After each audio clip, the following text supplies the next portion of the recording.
To the Tuesday Night Music Show, everybody. Brought to you by DJ Event Planner. www.djeventplanner.com. Check them out. The links are in the description of this video on YouTube. If the people at DJNTV have done their job, that's where you'll find them. If not, I don't know, just look up DJ Event Planner online and check them out. They're a good service, and they sponsor this show. Thank you for that. And we've got, oh boy, we got Eric tonight. I like it when Eric's here. I wanted to make sure I hung out with you guys tonight and gave you a chance to know what's going on in New Hampshire. Oh, cool, Eric. Great. That's a very poor imitation, by the way. We'll accept it. We got John. Hey. Austin John. We got Matt from Georgia. We got Jay from wherever he wants to be from tonight, I guess. I'm from the public consciousness, Brian, okay? And it's my job to read my manifesto after this whole show's over. Yeah, we've got that vibe from you tonight already. But it's all good because it's time for Boston John's Record Roundup. Yeah. So Well, I wanted to talk about a person who's very influential, and it's going to lead to a label and actually a bunch of artists. And it's just, I didn't know how connected they were because I wasn't really paying attention for a minute. Mm-hmm. The gentleman I want to talk about, his name is Tom Silverman. Okay. And he was doing a dance music report as a magazine in 1978. And he noticed the trend of disco getting into the higher energy stuff. And he wanted to be involved in that. So old Tommy Boy, decided to create himself a record label in 1981. And he founded Tommy Boy Records. Oh, okay. Nice. So where did Tommy Boy land on my radar? Of course, first off would be like Africa Bambaataa. Right. Planet Rock. And it was a staple. And you played that at every show. And then Looking for the Perfect Beat followed. And then you played that at almost every show. When he attracted the EDM side, I guess it'd be like electro boogie artists initially. So he had Planet Patrol, Johnson Crew, of course, famous for Space Cowboy, Pac Jam. And he pretty much ran it solo up until about 85, where he merged with Warner Brother. Warner Brother bought him half out, and he made a ton of dough. But they opened the doors to get more R&B artists, which I was surprised to see because I own the records and I forgot what the labels they were on. So suddenly in 85, they picked up Queen Latifah, they picked up De La Soul. They had Force MDs already, but they got Naughty by Nature, Coolio, Digital Underground. Too. They did some freestyle too, didn't they? And they had some freestyle, a lot of house stuff too. So they kind of kept both worlds going on, but that's an interesting rabbit hole to dive down. Since its separation, I think 92, I think they closed the label and it went entirely under Warner Brothers. But there's some back catalog releases that have all of these, like the best of Tommy Boy. Yes, I've seen those. I think it could be up to 10 discs by this point. It was 5 when I looked at it a few years ago. But now that you see who else was on it, as they say, it's you had Latifah, House of Pain was on with them. I was going to say House of Pain. And that's very 617, very Boston for us. Yeah, we like that out here. No, but my pick for the week would be the label because it's a lot of upbeat energy dance that tends to get forgotten in the big scope of EDM and freestyle. Sure. And there was some banging beats back in the day, and we were dropping that stuff because rap was just being born. It really wasn't. We just starting to get the Grandmaster Flash and the Rapper's Delight from Sugar Hill Gangs. But this was different. This had energy. This had people that didn't even know the songs up and dancing to. So I encourage everybody to do a little deep dive and take a look into Tommy Boy from 81 to probably the early 90s when they were in their heyday, and look at some of the artists that are there. You'd be surprised who's all under that veil. Yeah, not too bad for the son of a brake pad salesman, right? I thought there was a Tommy Boy Story record, like a collection. I thought it was called the Tommy Boy Story. And I'm looking at it right now. And he went to school out your way, Brian. He went to Michigan University for his graduate and stuff. So yeah, I'm seeing Queen Latifah, Soul Sonic Force, Latin Rascals. They were pretty influential in freestyle. Information Society, What's on Your Mind? That's them. K7, Force MDs, TKA. What else do we have here? That would Club Nouveau. Lisa Stansfield. They had Lisa Stansfield. Wow. Yeah, probably got her late. That was 90s. There's a lot of stuff on here. Yeah. Yeah. So definitely really, worth a deep dive in the rabbit hole for looking into that label and the compilation that's out. That's mine. right on. All right, Matt, what do you got? You going to show us your phone? I am going to show you my That's phone. lame as hell, just so you know. By a record. All right. So I would like for one of our sponsors to hear Brian's complaint and send me $35 roughly every week, and I'll go to the record store and build my vinyl collection. That's how I did it. Goodwill. It's where you find all the good stuff. Tape sale. There you go. There you go. Well, when I think about movements similar to John talking about the birth of rap and just all the artists under Tommy Boy Records, I was thinking about the grunge rock scene earlier, and a band that really defines that era of music, the grunge music. Is anybody who would be the first band that come to your mind? Grunge rock 90s. Nirvana. Bingo. And when I think about Nirvana, I think about, and this was my own personal edit, just because, right. time and the time that we live in and everything. But Nirvana, Nevermind.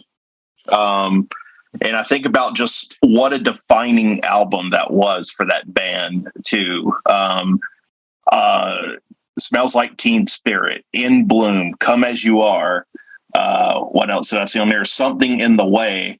And I'm sure there's a couple I've missed out that probably also made it into the singles territory, into the hits territory. Yeah. Yes, exactly. That was a big one to miss.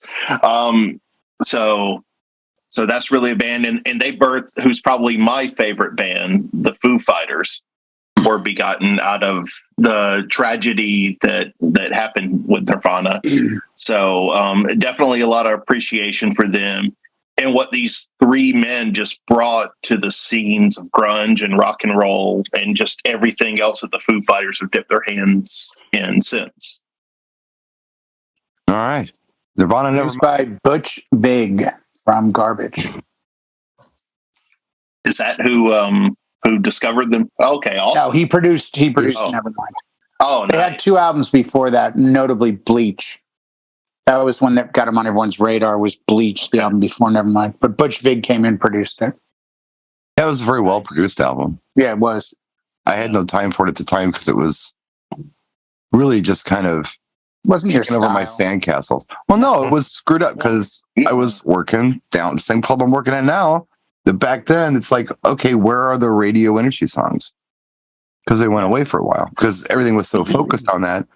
John and I have talked about it because he remembers it. Eric, you probably remember it. Back then, like overnight, all of a sudden, all the real cool hot stations went away, and it was like this alt rock took over, like everything.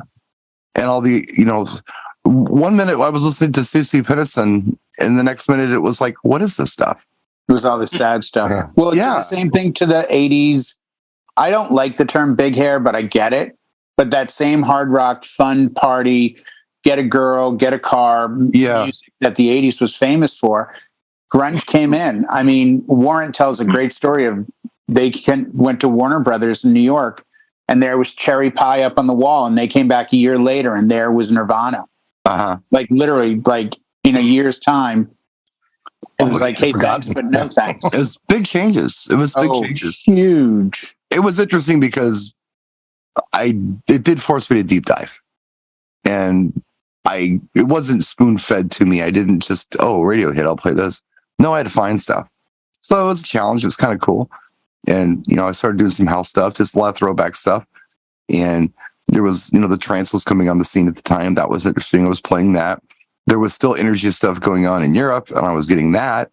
And, a lot of people didn't necessarily know it, like from the radio, but they heard it where I was, and it became like a staple for them. Different Euro tracks. I'm sure you did this too, Brian and John. I was going to some clubs in California when I moved here in 93. And I remember coming in and they were playing dance music. But out of nowhere, you'd hear like a Nine Inch Nails song or a Cult song mixed into the dance. Then they'd go back to dance. Then they'd come back with a Billy Idol song and something else. And then they'd go back into the dance. And I'm like, oh, this is kind of cool. Cause I wasn't that into the dance scene. It was fun to listen to, but I couldn't name everything I was hearing. But I knew when I heard Nine Inch Nails and the Cult. Mm-hmm. So I didn't know if it was a period of like, okay, I've got to do this to make this work. You know, rock music was invited to the party in those days. It just that was the point where I think I realized how homogenized the industry had become, because everything had to fit into this little slot of something. It had to be this grunge thing, or it had to be this R&B thing, or it had to be this adult contemporary thing. And there was a lot of that. It's like, you know, as soon as Nirvana hit, Michael Bolton lost his damn mind too and started playing all this stuff. Then Elton John and Phil Collins and Mariah Carey were not helping matters. They were doing all the adult contemporary stuff. So there was nothing dance that existed. It was either dry music or it was angry kid music. And well, I don't think, I think it was what was getting press. What was getting, I mean, the 70s and 80s were such a great time for music because you could hear a station like in Boston where you could hear a disco, a funk, an R&B, a punk, a rock, a whatever. That all went sideways. Yeah. Those days just... I like the album. Don't get me wrong. I do like the album. It just, that whole movement was just disruptive. For us back then, what we were trying to accomplish, it was just disruptive. Yeah. Oh, we were with it, but it was just surprising. It's like, this isn't going to fill my dance floor, but it's cool. They'll jump around. It smells like Teen Spirit, but what are you going to go after that? Right. You know, I mean, I had the, you know, all that crap that followed the Jim Blossoms and Pearl Jam and and it got heavy rotation for me. I mean, and people would dance. People will dance to what they like. You know, it doesn't matter if it's really a dance track. If they like it, they'll go out and jump around to it. But it was kind of a bummer in other regards.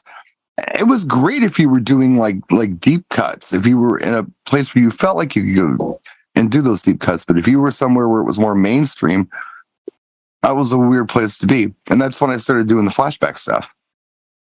And it worked well. It was hard to find that stuff at the time in the format that we were using, which was compact disc. The stuff that, you know, was out of press, you know, out of print. You know, like the Mid Without Hat Safety Dance single, like, you know, even the Eurythmics stuff, Human League stuff. I was doing all that. I was doing Soft Cell Tainted Love. I was, you know, those are the kind of things I was throwing in the mix to supplement for the lack of like great top 40 music that was coming out that could dance to. I was using that instead. So I guess it forced me to, you know, get creative. Work a little harder, not just pick up on hot Latinas and just chill in your little booth. Yeah. So. That came much later, by the way. So just saying. Yeah, I was doing Nothing wrong with that, but hey, and for Eric and John, because I was at Fuddruckers the day that Nirvana's Nevermind came out, and I know that because one of the guys that worked with me was on the magazine at Boston College, one of the music magazine writer. He interviewed Nirvana the day the album came out because they were playing down on Lansdowne Street on like a triple bill with like the Melvins and somebody else. He's like, your album came out today. Like, are you excited? And he came back and he goes, dude, I swear on my life, I think this album's going to be a big deal. I got to listen to it already and it's awesome. I was like, really? He goes, yeah, they're really cool guys from Seattle, 3 guys. I'm like, does it sound like STP? He's like, exactly. I'm like, I like new STP and Pearl Jam. And like, yeah, it was a big deal. But they were playing in Boston the day it launched. Wow. Which makes perfect sense because everything originates from Boston. Just saying. All the good stuff does anyway. What do you got, Eric? Well, God, give me the line. I bet you're going to show me your phone. I deserve it like Matt too. I show my phone. Are you hiding in the car or in the tool shed or something tonight? Where are you at? He's witness protection. You can't get a GPS locale on him, so he's got this whole blur thing going. Go ahead. Next, he's going to have the thing over his eyes. He's going to have his ankle bracelet knows where he is. Yeah. Go ahead and try and ping me. You're not gonna. What's with the black square over your eyes? You can't see me. I'm not going to show my phone. All right, you guys will be all proud of me tonight. Out comes the iPad. I'm going to show this. Oh, we wrote it down. Okay, 1987. 1987. I'm going to go to a soundtrack from 1987. I'm going to name 3 hits off it that were oldies. But this soundtrack also introduced maybe 3 or 4 new singles. Okay. I think you probably we have to guess. I'm guessing that's where he's going. Yeah. You want us to guess it? I think that's where he's going. Yeah. You don't need to. Well, you got to know once I say. I don't know before you even say it. I already know what you're talking about. Let's just say I think I have an idea. One of the oldies was "Hey Baby," Boys Channel. Brian, you must know it already. Stay. Oh, yeah, I knew it before you even said that. Stay, Maurice Williams. Yeah. You guys with me? You guys all on board? I know where you're going with this. Dirty Dancing. Yeah, of course. Soundtrack of Dirty Dancing. What I liked about this album was, it introduced us to, I've Had the Time of My Life. That was a new single, big, huge hit, Patrick Swayze, She's Like the Wind was on there. She's Like the Wind. Yeah. What was the other one that... Hungry Eyes. Hungry Eyes. There you go, Eric Carmen. Yep. And then it had oldies in. I like soundtracks that give you the oldies too and new stuff. A lot of soundtracks is just like all new, but I like it when they introduce the older stuff again. You know what was really interesting about that one? If I remember right, the Contours' "Do You Love Me" went crazy after that came out. Do You Love Me? Right. And I don't think that song got a lot of traction when it was new, but when it was released on Dirty Dancing, I believe it was a single and charted again. Yeah. I think Love is Strange was also recharted too. Yes. Yeah. Yes. Love is Strange. And you can't do much with that for dancing unless you're going to dirty dance. Well, they could in the movie. Yeah. Right. Yeah. But I mean, I think that was recharted because of that movie. But yeah. That was a time when soundtracks were like gold. Yeah. And they would release songs. I mean, famously, Ford Fairlane had Rock the Cradle of Love, which was not an album release by Billy Idol. It had Last Time in Paris by Queensryche, not an album release, only on the soundtrack. We got soundtracks, Great American Hero or Last American Hero or Last Action Hero. Last Action Hero. Oh, yeah. That one had the Def Leppard. The Leopard and the Alice in Had a Chains. GNR song on it too, didn't it? Yeah. But they weren't released on albums. And that was the thing when I first started to DJ, I was looking for soundtracks purposely to get tracks like on used CDs at a swap meet. They got a soundtrack. Yeah. It would force you to buy the soundtrack just for that single. Right. Same way they did the singles. They'd give you, I bought a Seal single for Prayer for the Dying. And on the B side was a piano acoustic version of Dreaming in Metaphors. And it was gorgeous. And I'm like, oh, I got to have this. I mean, they knew what they were doing because you had to buy music. Now I can go to, Tidal and get everything I just mentioned. So I forgot all about the singles. God, you just brought back a memory boy from way back there. I cleaned out a box today, and Colin, my 17-year-old, I had the Lita Ford and AC/DC Power Age. He goes, "What are these?" I go, "They're cassettes." And he's looking at them like trying to open it, and he opens it up. He goes, "What do you do with it? How do you put it in?" I said, "You just in the car, usually just goes in sideways like this. It doesn't get all tangled up with this tape." Oh, no, it plays through and it itself. And he goes, "It flips over." I go, No. It's got 2 lines on it so it can play both sides. I go, "That's the very first cassette I still have it. The case and the cassette was Power Age. The first cassette, because I got a cassette player in my 78 Dodge Aspen. We put one in, me and my dad. And the first cassette I bought at Strawberries was Power Age.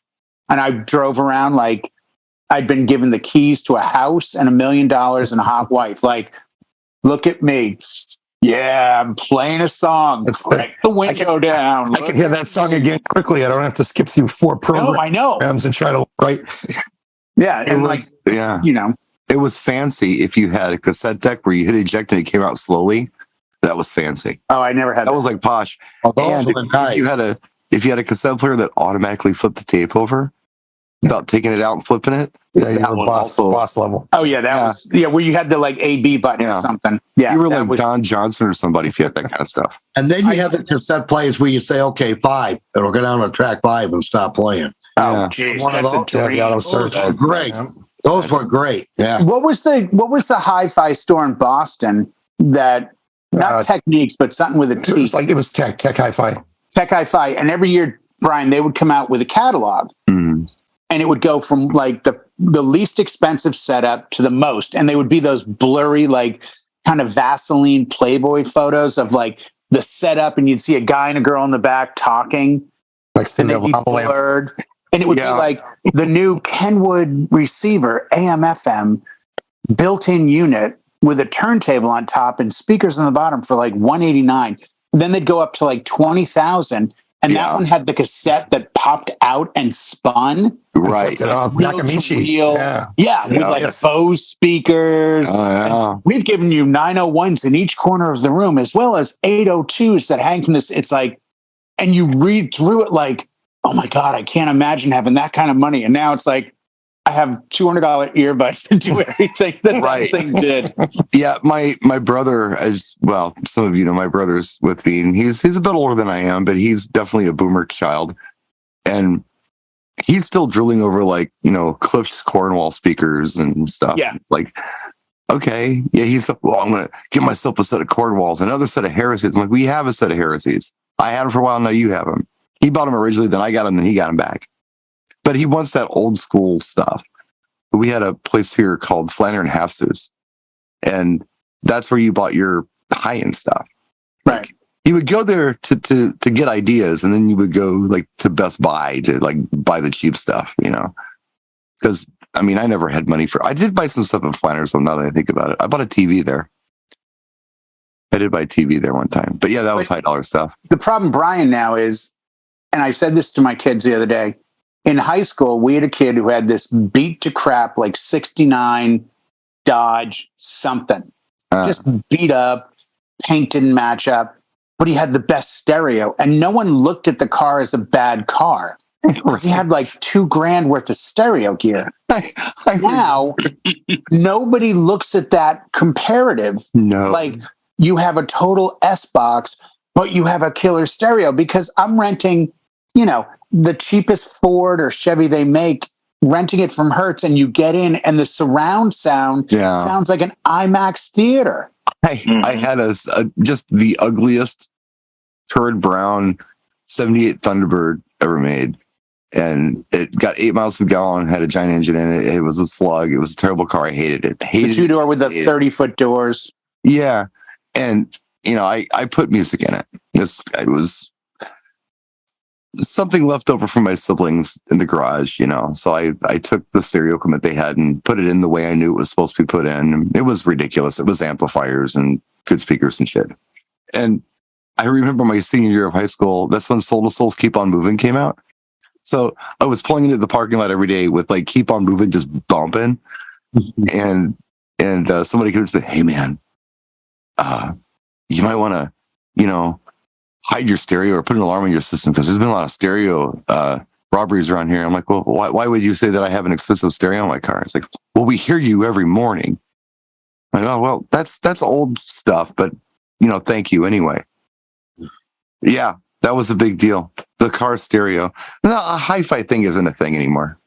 It's just not a thing. Nobody cares. Well, you wanted one at home too. You wanted an elaborate home system because you were going to spend time. I mean, it's all really relative when you think. If you were a bajillionaire, you had Macintosh. Well, but you were going to now. The stuff is not cheap. It's not like you can buy it used and get a deal on it. No, not on that end. But you understood components like, oh, I want the Kenwood receiver, but I want a Takamine this. And he's got the Nakamichi. Woo. Yeah, exactly. Yeah. But you were going to spend time to go curate your album, even if you want a DJ. Then you were going to bring it home and put it on a turntable and listen to it through in its entirety. Through the best system that you could possibly steal and borrow to put together. I complained to my dad when I got the station wagon that I have to drive everyone. He's like, what do you mean? I go, because I have a wagon. Like everyone else has like smaller cars. I have to drive everyone. Everybody's driving a Fiero. I wanted to put, Michelle used to have Fiero. I wanted to put rear speakers in. So he goes, well, why don't we do this? And we hopped down to Radio Shack because I didn't have any money. And we got these bookshelf 6x9 box speakers. Yeah. And we took the framing off that goes above the window below the headliner in the rear, drilled 2 holes, screwed them in. So if you sat in the back seat, you had to sit like this because there was a speaker right here. Because you had house speakers, Black box. Pretty much. And they weren't exact house speakers; they were for the car, but they were like supposed to be mounted on a back deck. Yeah, but I also didn't have a rear defroster. Still have a set of those in the shop. I have my right here 68 Plymouth in this room. and I got a little tiny box that you put on the rear deck of my 68 Plymouth, and you plugged a cable that ran under the rug into the cigarette lighter, and you'd hear this, and you would get this little hole on the rear window that would be clear while the rest of the entire thing was frozen. And I'm like, Dad, it's not clearing anything other than a little hole. He's like, all right, we'll try something else. I remember growing up, and I had a lot of cars growing up. As far as stock radios go, I think Delco was probably one of the best sounding. No GM stuff. Right? Yeah, the Delcos always sounded good. AC Delco. Yeah. Yep. They were in Milwaukee for a while, then they left, like everything else. I would think they would have been Detroit or that area. Well, we did a lot of auto industry stuff here. We had Delco, we had Delphi, we had A.O. Smith. We did a lot. Like we built all the truck frames for all the trucks that came out of Detroit here, and then they just don't do it. Like I don't know. A.O. Smith closed 30 years ago, 40 years ago, a long time ago. Anyway, Jay, what's your pick this week? Well, I want to follow John a little bit and go with a record label. I'm going Sugar Hill Records. Oh, here we go. All right. And I'm going to absolutely freak everybody out because I could say this as a hint, and we could spend the next 7 hours on this show and no one's going to guess the artist. I'll tell you who produced it. Mm-hmm. Produced by Alison Krauss. Yo. The country artist, Alison Krauss. Every time I get a wedding in my area, if there's woods, and we have a lot of woods out here, you know that because they burn every year. There's a band called Nickel Creek. You were just here the other night. Nickel Creek was? Yeah, I'll tell you. Do you want to hear the whole story? Because I'll tell you the whole story. Yeah. Glenn Irvin from Promo Only, I was posting on Facebook, I'm going to Nickel Creek tonight at the Riverside, Milwaukee. And I'm like, yeah, I'm DJing 2 blocks from you. Come see me after the show. So he did. Oh, yeah. I know he came by to see you. I didn't know why he was in town to see Nickel Creek. Yeah. He flew to town to see Nickel Creek. Oh, yeah. That's what people do with this group. Yeah. They're from Julian. Like where I live to get to Julian's about 50 miles away. Okay. And it's a probably 4,000 foot high town. So it's considered mountains. You know, they definitely get snow in the winter. And it's for most of the guys here, think like New Hampshire. It's very New Hampshire, like a lot of trees, a lot of woods. They grow apples up there. It's just a beautiful place. And these guys would win these bluegrass competitions when they were in high school. Right. It's a female. There's 3 members. There's a trio. Yeah. Yeah. There's a guitar player, violin, and mandolin. And Chris Thiel, the mandolin player, is considered one of the best in the world. And then Sean Watkins and his sister are the violin and guitarist. And 99% of their music is very bluegrass kind of country. Yeah. Very old school bluegrass. Right. And they were young. They came out, their biggest well-known song to me is the song Speak, which they filmed it, did a great video in San Diego and all that. Alison Krauss produced all their stuff, I think the first 3 albums worth, but they're on Sugar Hill Records. Are they on? Is Nickel Creek on Sugar Hill? They're on Sugar Hill. And it always shocked me because the end of their video would say Sugar Hill Records. And I'm like, that's not the Sugar Hill Records, is it? That's crazy. Believe it or not, Michelle's stepmother-in-law is really good friends with the owners now of Sugar Hill Records. Oh, wow. Like super good friends. Yeah. But when Speak came out, I just fell in love with this song. I've always liked mandolin, and there's a hook that Chris Thiel plays throughout the whole song. Just a really pretty song. The brother-sister team, their voices harmonize really well. All 3 of them singing it. And it's just a great album. The album is this side. It's got 13 tracks on it. Speak is the biggest one off of it. Smoothie Song is the other big one off it. This Side was probably the one they're best known for, but Speak is the one that just freaks me out, where they got a lot of notoriety early in their career. They did Toxic by Britney Spears as a bluegrass 3-piece. So this is early 2000s, before that was a thing. Bands weren't really doing, hey, we're taking this really fast 140 pop song and doing a takeoff on it. But they didn't do a spoof of it. They did a version of it. Nice. And they're just a really good group, but they've managed to keep their fans. I mean, if Glenn flew to Milwaukee from Florida, Glenn flew from Florida to Milwaukee just to see this. Yeah, I think that kind of, no pun intended, that speaks to kind of who they are as a band. But when John brought up the whole Tommy Boy, I'm like, you know what? I was going to do Winger, which pissed me off because Brian would have been right.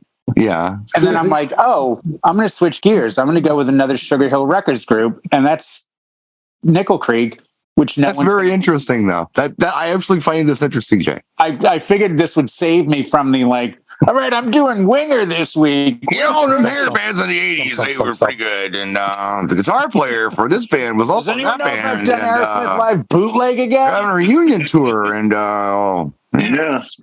Winger is back, by the way. With real maple syrup. all the girls flash their titties when they come on stage back in them days. Winger has new stuff out. So. Oh, they do, and it's good. Their new stuff is actually really good. All right, pick a number between 1 and 5. It's 6. 6. Okay, that doesn't work. 1 and 5. Oh, we're doing your wait. Maps don't end. It just goes off the other side and comes back around again. No, I need between 1 and 5. 3. 3. Okay. I like 3. 3 from the bottom or 3 from the top? Top. 3 from the bottom. 3 from the bottom. Okay, bottom. Yeah. Oh, wait a minute. Okay, top or bottom? Which one are you, Jay? Probably more top. Okay, top. 3 from the top. Right, that's going to be my new ringtone. When are you, Jay? 3 from the top. He's definitely top. His hair I just I had to think for a second. Okay, so 3 from the top, left to right. Left. He grabs a disco album by left or right? Left or right? Right. So right and right, correct? Sure. Right. Yes. Right. Okay. We should just do east or west. I go 1, 2, 3 from the top. I go left and then I go right, correct? Yes. Give me another number. Any number between 2 and 2. Okay, we'll do 2. He's going to pull off the Sugar Hill Gang. Yeah. That's going to be Winger. I'd love it to be. Winger. We'll have to be lower in the catalog. I don't know where he hides his rock in there. I gotta find the album. Oh, Black Sabbath, Never Say Die. I'm surprised I found this one. Prince covered this. And only there's a bluegrass version from Nickel Creek. Interestingly enough, we almost did Ministry. Oh, that would have been killer. We missed it by 1. So we had to go to the right to the next album. Okay. We had to go to the next album. Oh, and I don't have my reading glasses here. But, I do have my reading glasses here. What am I saying right here?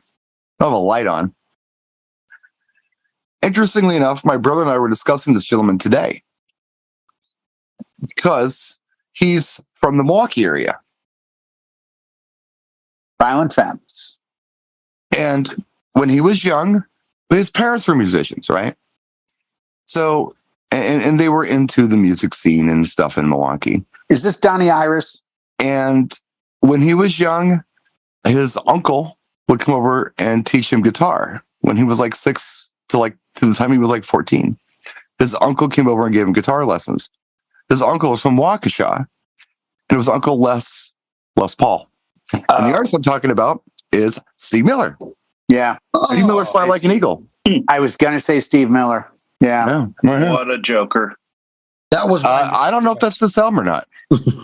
I don't either. And that's red writing and really hard for me to read, but we know Fly Like an Eagle's on it. Yeah. Yeah. This is very difficult to read back here. Take the money and run. I don't know what's on Fly Like an Eagle, honestly, because in my world, it was all about the greatest hits. Yeah. It was all about the greatest hits. Yeah. Don't you have it? And what's insane about Steve Miller that you never hear this is that he is one of one of the more respected blues guitar players because of his upbringing, but he's known for being this like rock pop guy that doesn't really try to play that hard. But from what I've read and heard from a lot of respected artists, when he takes the gloves off, he's there. I've always liked Steve Miller. This is interesting. The side one, the only song that most of you will probably know, Jungle Love, "Fly Like an Eagle." Yeah. There are other songs on here, and then the second side, "Take the Money and Run." That's Hit. Rockin' Me. It's good. Rockin' Me, baby. well, they're all great songs. Yeah. Yeah, the Joker's not on here, or whatever you said before. It's not here. And in my world, it was all about the greatest hits. But this album came out in 1976. Wow. So there's my record. It was that period where you went to see shows that you didn't need lights for. Jay Giles, Bob Seger, Steve Miller. There were bands that had, eventually Tom Petty, other artists that were kind of a known entity, but it was a band that kind of played great songs, and it wasn't a performance as much as you just saw a band play. Right. And like their music, you could drive to it, you could listen to it, you could go to concerts for it. I think today you need acts that are like, we've spent $2 million on lasers. Well, yeah, of course you did, because you're talentless. If you didn't have a great, you leave there and go, their laser show is amazing. Well, that's a good sign the music wasn't, Right. sorry. If you're going to leave there thinking the lights, then something's wrong. I'm not as a recommendation, I will say this. I do not recommend you get a copy of Steve Miller, "Fly Like an Eagle." I recommend you get the greatest hits. Right. Okay, just to be clear, you just mentioned. those are the ones that you're going to actually use as a DJ. I play these songs. Yeah. And I always ask myself every time I play these songs, especially when I play songs like "Jungle Love," Great song. if Steve Miller knew these songs were never going to go away, like ever, would he have done that annoying whistle in "Jungle Love"? But it's kind of cool. Or the whistle in "The Joker"? Well, after they say, some people call me Maurice, with the guitar slide, rare. Would he have done that? You hear people do that at weddings when you play, I'll play that. Full Tilt Remix did a great flashback. They did 2 CD release of flashbacks, and they added beats to all big songs, and that's one of them is "The Joker." And they really accent that, and it's fun when you play it because you watch this smile on people's faces, like, yeah, woo, woo, they're not hearing it the way we heard it. And that's kind of cool that they can hear a song 40, 50 years later and still enjoy it. I think those songs are a staple for everyone, though. I mean, maybe not children, but let's say anyone over the age of 30, maybe. These songs are a staple. Steve Miller never left classic rock radio. He's still, at least once an hour, you'll hear him. Yeah. We get a ZLX station in Boston. You'll hear him every hour or something. Yeah, vast catalog of hits. So today my brother was saying, borrowed that beat. Angel beat for the Joker for Angel. Yeah. Today my brother was saying, whatever happened to Steve Miller? Like, I haven't heard anything from him. He's still around. Well, he's around. He just was inducted into the Rock and Roll Hall of Fame. But the last song I remember Steve Miller doing is "Abracadabra." I was going to say "Abracadabra" was the last hit he That's had. still one of my. 81, 82? Yeah. It was a while ago. I still play that. It was a while ago. Yeah. There's an expiration date on hits, I think. And it feeds into what you've always said, Brian, about, once they get over their 30s, it's hard to get that kind of big bangers out there. And I've often had this great quiz question, which is very simply, name the band where it's all the original members that have had hits in multiple decades, the longest. And the only answer I've ever come up with is U2, because they've managed to be together since the 70s, and they were relative and doing big shows all the way through today. Right. And you get ZZ Top. Sadly, last year they lost. Yeah, no longer. They lost Dusty. But, when you think of, they're still out touring every single year. But the last time I remember ZZ Top doing much of anything was the mid 80s. Like, there was no huge banger from the late 90s, early 2000s. When did all these songs like Pearl Necklace and stuff come out? That was the 80s. But that wasn't Afterburner, was it? It was after No, Burner that and was Eliminator. pre-Eliminator. It was before Eliminator. It was pre-Eliminator. 79 to 81. Yeah. Yeah. You know, All and necklace, cheap glasses and all that stuff. well, it's like you look back on the 90s now and realize, I moved here in 1993, which to me, it's like, 93, that's 20 years ago, because there's a 10-year gap all the time. And it's either 2000 to 2010 or something. But you forget that 30-year gap of stuff. I saw PBS the other night had, I think he's touring again. I know he's got some arthritis or a condition in his hands, but Peter Frampton. So he did a whole show at Albert Hall sitting down, and he sounded great. And I looked at my son, I go, that's my first concert. I saw him in July of 1979. And he looks at me like, really? I said, it gets better. I saw him in June of 1999 with your mom at the Del Mar Fair. And I remember looking at her, and it meant a lot to me. I'm like, and he made a joke on that tour about, like, I don't know if some of you saw me earlier. I used to have hair, because at this time he was already kind of pretty bald. And he's very bald now. Yeah. But I mean, he still sounded great. He does. It was just, the experience of the 15-year-old me at a concert versus the 35-year-old me at a concert versus now I'm 36. Right. It's a different experience. Throughout those decades. Well, but it's still the music, because we love music and it means something. Speaking in terms of, accomplished musicians, I mean, people who are just amazing. I think that's why Peter Frampton was so interesting. I mean, he wasn't 30 yet when you saw him, I don't think. He might have been 79. He'd put out Comes Alive was what, 76? Probably. I bet he was 30 in his yet? late 20s. No, I think he's probably in his late 20s. Okay, somebody with that kind of talent, the writing, the guitar playing, the vocal talent, that's impressive when you're young.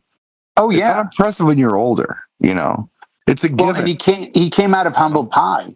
I mean, he was in Humble Pie before he went solo. It's kind of like, I had my stroke Steve at 30. Marriott. I had my stroke at 39. Everybody lost their mind. Oh my God, you're only 39. I'm 52 now. If I had a stroke now, I'd be like, yeah, he's 52. He had a stroke. Of course he did. He's 52. Mm-hmm.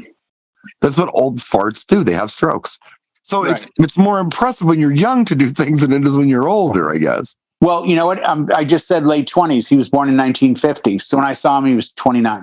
Yeah. Yeah, I didn't think he was 30. I knew 73 now. He was David Bowie's age. Well, and wasn't he? Or a year younger or something? Bowie took him out in the 80s after his career went from the peak of peaks to fell off the cliff. But you're right. Bowie took him out on Glass Spiders as his guitarist. Why? Is the more interesting question. Bowie and Frampton went to school together, and Peter Frampton's dad introduced them because he goes, I have a student, Davy Jones, and he's a musician. You should hang out with him. And that's how they became friends. They were school friends. Are you friends as teenagers or something like that? Yeah. Oh, no, even younger. I think they were almost elementary school. Oh, or was it? Could have been junior high. But they were young, though. Yeah. I think Bowie, who everything I've read and heard about Bowie, I think at the forefront of Bowie's life was understanding doing the right thing for the right moment, musically, artistically. But I also think he saw Frampton, who was incredibly talented, a great showman, could handle a stage by himself. I mean, he had a 5-piece band when I saw him, played for a good 2 hours. Wow. And he commanded the Boston Garden. And side note, if I ever meet Peter Frampton, I will not only thank him for his incredible catalog, the joy his music has brought me, but it was the first time in my life where I, as a young man, was able, on the floor of the Boston Garden, to turn around like this and have 2 women behind me lift their shirts up to flash the stage. And that moment still lingers. What did I say about flashing? I knew it was going to come up. Lingers. From the garden. If only you had a memory of that, a memento, or a large chunk of stone. It's up there. It's up there. You can see it in the background. It's right up there. The brick from the Boston Garden that my parents sent me when they tore down the garden. That brick has shared a moment with you. I think Bowie took him on tour because he was more than competent, but also because he may have looked at him and said, why the hell are you people turning your back on Peter Frampton? Yeah. Like, he was famous like with this great career a few years ago. Bowie, Why are you turning your back? You know what? Screw you guys. He's my guitar player. I genuinely think at some point Bowie had that conversation with himself. I think we want to think of Bowie as a musician, but I mean, Bowie said himself he's a performance artist. But I almost kind of think of Bowie as a curator, where he just takes talented people and puts them together and does amazing things. Are you guys familiar with the guitarist Adrian Belew? I know the name. Okay, Adrian Belew is one of these guys that if you said, can you just play a regular pop song? He'd probably struggle. But if you said, can you make your guitar sound like a whale during the day that meets a wolf? You got the right guy. Well, guess what? Adrian Belew, like Earl Slick, like Jose Martinez, like Peter Frampton, like all these great players, was one of Bowie's guys. And Bowie had this ability, like you say, Brian, to grab guys and say, I need a different sound, and find people that was their thing. Yeah. Adrian Belew was out making noise in a like alt band, and all of a sudden Bowie comes along and says, I like this guy. Well, we talked about it last week with Living Color. Living Color, yeah. Here's Mick Jagger goes to, I think, the Bottom Line in New York and sees the band and goes, oh, this is it. I need to get them up here.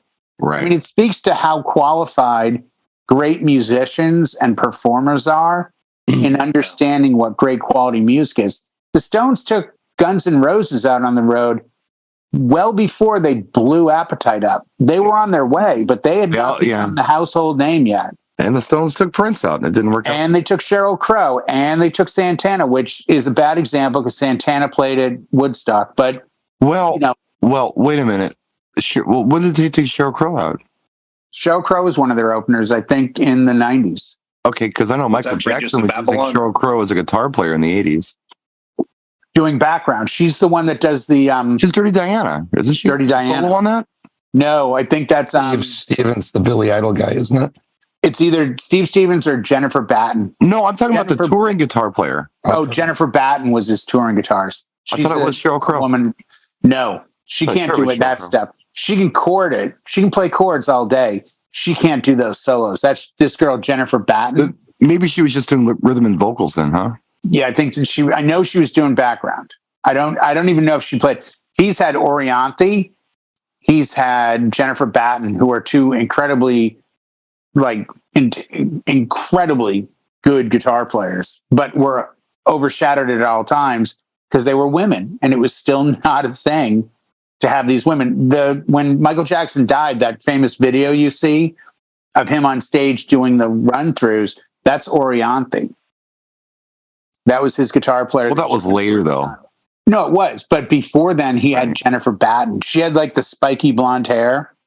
Yep, I remember that. Yeah, that's Jennifer Batten. But they freaked Sheryl Crow out for that stuff, too. She kind of had that vibe going when he took her. She did. She's in Dirty Diana. The video for it, yeah. Yeah, and she's doing vocal stuff. Because it's like a live concert video, if I remember right. Yeah. Yeah. But that whole Tuesday Writers Club that she got into, that her first album came out of, because she was initially an elementary school teacher. And then took the dive moving up to California. I hate to say it, but I've probably learned more about Sheryl Crow from her interviews with Howard Stern than anywhere else. Because he asks open questions that she can just run with. Right. But yeah, incredible. What was that like? Yeah. And then tell me more. Really? You hung out with him? And it's like you hung out with Michael. Well, I went to his house, Did he have the monkey? Here's the 10. Did you drink wine? No, Howard. Howard's met Michael. I don't know what he's doing with that. Yeah, trying to make noise. Howard's had meetings with him, those people and stuff. Oh, I'm sure. He did. There was when the whole the first thing where he got charged with what he got charged with happened. Right. His PR people had a meeting with Howard Stern because they wanted Howard Stern to take it to the streets and proclaim Michael's innocence because people listen to Howard Stern. He writes about it in one of his books. Talks about the whole thing. Oh. He said, Michael's there, and the guy's got so much makeup on him, it's hot. The guy's melting in front of me. he's like, his whole face is melting off. I think it's Private Parts. He talks about that. Or maybe it's the next book. I don't remember. I have to send him a tweet because if I hear Howard Stern one more time say, "Can you believe I love this song, Mama, I'm Coming Home," and look at these beautiful lyrics that Ozzy wrote, and it's like, okay, enough. Lemmy Kilmister from Motorhead wrote all the lyrics for Mama, I'm Coming Home, and Ozzy famously mentions it. Lemmy is credited on the song. And then he's like, but all these other songs that Ozzy hasn't written a lyric to a song in his career. Every song by Black Sabbath is Geezer Butler on lyrics. And pretty much the first 4 albums by Ozzy are Bob Daisley, the bass. A lot of these guys get it wrong. We get it wrong sometimes, and we get it wrong, we retract. Okay. But I was listening to an XM station the other day. Of course, I'm being subject to all this classic rock because my brother's around and he hasn't, bought an album since Pat Benatar's Crimes of Passion, so everything's got to be old that he listens. It's been a minute. So, yeah.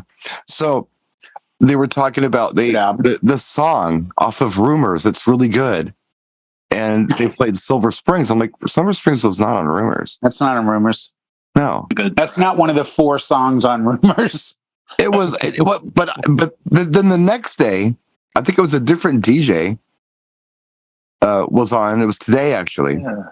And they, I guess they had been told, hey, that's not on Rumors, dude. It's on a couple special editions of it, but, and there's whatever. No, right. So the story is listening on XM is going to be like adamantly like, whoa, I saw them on that tour. Whoa. Yeah. Yeah. I mean, I knew, I'm like, that wasn't on Rumors. But today they told an interesting story. I don't know if it was the same DJ or a different DJ because they must have gotten so much crap for it. And they were saying how it was supposed to be on Rumors. But it wasn't. Nick and them didn't feel like it fit. So they recorded another song that they thought should be on Rumors. And then I guess Lindsay was doing the vocals that Stevie Nicks was supposed to be doing, but she didn't do it. Huh.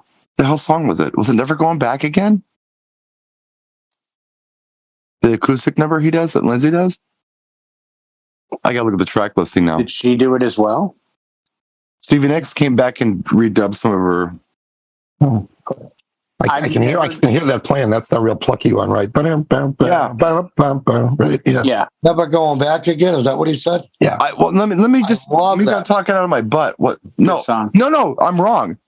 The song that they did was. I think I'm wrong. It could be, but I actually, now that I'm looking at it, I think it was Secondhand News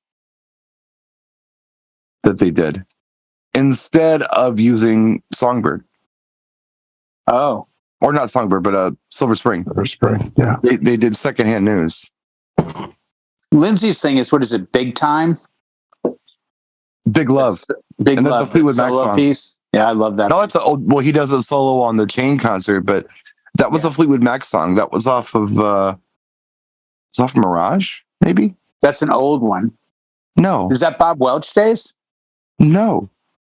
That's like mid 80s. Oh. Big Love? That's like mid 80s. It's a cool song. In fact, I have the 12-inch single dance, the 12-inch dance single of it back here. He wasn't solo at that time when he did Big Love? The only thing that I can think of that he did solo that did anything, Trouble and Holiday Road. Which one? Holiday Road. Holiday Road from Vacation. Vacation. Yeah. And then Stevie, of course, did Stand Back and Edge of 17 Soundtrack. and Love and Lace and all this stuff. I don't know that Mick Fleetwood. Did you say you've heard The Edge of 17 by Wookie? Yes. Okay. Yeah, it came out like in December, maybe. Yeah, that's his the last kind of cover single thing he did. But speaking of music, we kind of went off and didn't really have a show about anything, kind of like Seinfeld. Entire show about nothing here. But the Wookiee song that I think is really cool is To Be Real, sampling Cheryl Lynn's To Be Real. Yes. It's not on promo only yet. It did not pop up on my RPM Top Hits USA. I want it, but I'm trying to be patient here, guys. I expect you will see it shortly. It's I just had a thought. I'm never going to be asked. No one's ever going to call me and say like, "Hey, dude, we need a producer for this album. Can you come in?" But if it ever does happen, when you were talking about singles and artists and songs, for some reason, this vision in my head came together that every time I ever hear anyone talk about a song on the album that goes huge, it's 100% always the same story. Wow, what was the genesis of this song? Well, we'd already done the whole album. Right. We'd done. The Yeah. producer goes, "Hey, we need one more." And we spent 7 seconds and we wrote this. Yeah. So if I ever have to produce a band, my strategy is going to be this. Day one, guys, we're good, but we're going to need one more song. And then the next day come in and be like, "That song's great. I just need one more though, but it has to be done in 2 hours." Seriously? Yeah. Yeah, because we have a whole thing with a label and they're going to move some people in the studio. And yeah, there's a yeah. thing. Press. Yep. You guys could just, and I'm going to put out an album with like 18 singles on it because every song is going to be written. Highly pressurized. I just need one more. That was Springsteen with Dancing in the Dark. I was Def Leppard with Pour Some Sugar on Me. They were Yeah. done. It was Literally, BTO my with mind You is Ain't like, Seen I Nothing need- Yet. The Oh, list it's goes on everybody. and on. It's everybody. Every band, it's like, where'd you come up with this? The biggest single of your career? Well, we were all done. We were at a Denny's having a, I literally wrote it on a napkin. breakfast. Yeah, I wrote it on a Yeah. napkin in about 60 seconds. And the producer came in and said, the engineer said, "We lost the tape. You guys got to do something else, but you have 30 seconds. So we wrote Stairway to Heaven. I mean, it's just the way it went. I mean, Yeah. there's nothing about it. Yeah. Like, Oh, yeah. well, I mean, Traffic, Low Spark of High Heel Boys. It's like, guys, just do one more thing. Okay, we'll just jam. That's the story I've heard. It's a jam. The They're story just with, playing. the story with Ain't Seen Nothing Yet is really funny if you ever hear Randy Bachman tell it. They were doing a joke track because Randy has a brother with a severe stuttering problem. So they were doing like a joke track to send to him. Guess what? Baby, you ain't seen nothing yet. And they did the album, and Roll On Down the Highway was what Randy thought would be the hit. And the producer's like, "Dude, this is nothing."